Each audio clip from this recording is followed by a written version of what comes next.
Tropical Typhoon, Chairman TV. Weather update. Helping homeless people. Please subscribe.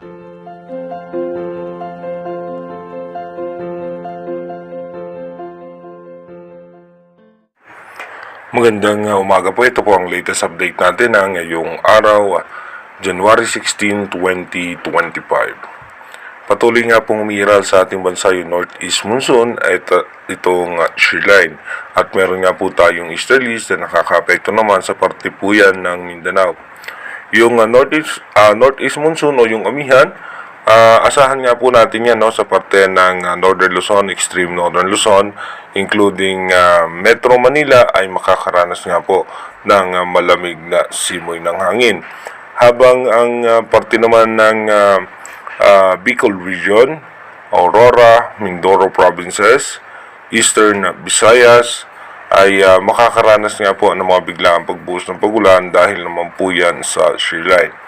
At tayo naman po sa ating advanced weather forecast bago nga po matapos ang buwan na ito, mas lalakas pa rin po yung ating amihan na posibleng umabot po yan hanggang sa parte ng Visayas.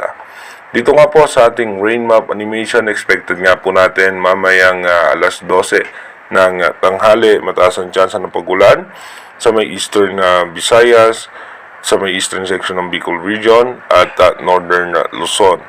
At magiging maganda naman ang lagay ng panahon ng western section ng ating bansa. Pagdating naman po ng alas 5 ng hapon mamaya, dahan-dahan pong gaganda ang lagay ng panahon sa eastern section ng ating bansa, pero asahan pa rin natin yung mga isolated rain shower. Pagdating naman po ng alas 10 ng gabi, magiging maayos at maganda po ang lagay ng ating panahon. Dumako na nga po tayo sa ating advanced weather forecast. Dito po sa ating advanced weather forecast, bukas naman po, January 17, patuloy pong nakaka-apekto ang northeast monsoon at yung shear line. By January 18 hanggang January 19, northeast monsoon pa rin po ang nakaka-apekto sa ating bansa. At pagdating naman po ng January 20 hanggang January 21, asahan pa rin po natin yung amihan pa rin po ay apektado po tayo, lalong-lalo na aabot po yan hanggang sa parte pa rin po ng Bicol Region. By January 22 hanggang January 23, may mga kumpulan ng kaulapan sa eastern section ng Northern Luzon na posibleng magdulot po yan ng pagulan. Pagdating naman po ng January 24 hanggang January 25, so expected natin dito po pagdating ng January 25 at lalakas muli yung ating amihan at aabot po yan hanggang sa northern portion ng Visayas. Pagdating naman po ng January 27 hanggang 26 hanggang 27, muli pong lalakas yung ating northeast monsoon at ito po ay makaka-apekto po sa ating bansa.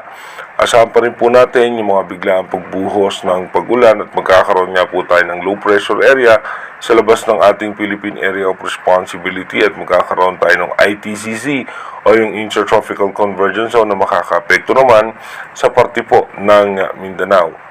By January 28 hanggang January 29, expected pa rin po natin yung malakas na bugso ng amihan na makaka-apekto nga po sa ating bansa. Sa ngayon po, wala naman tayo nakikitang bagyo na posibleng tumama sa ating bansa. Inuulit ko po, yung ating advanced weather forecast is possible scenario pa lamang po yan. Malaki pa rin po ang tsansa na magbago po lahat yan. Kaya manatili tayong tumutok sa ating advanced weather forecast para malaman natin yung mga posibleng sama ng panahon na makaka-apekto sa ating bansa. Mag-iingat po tayo palagi. God bless po sa ating lahat.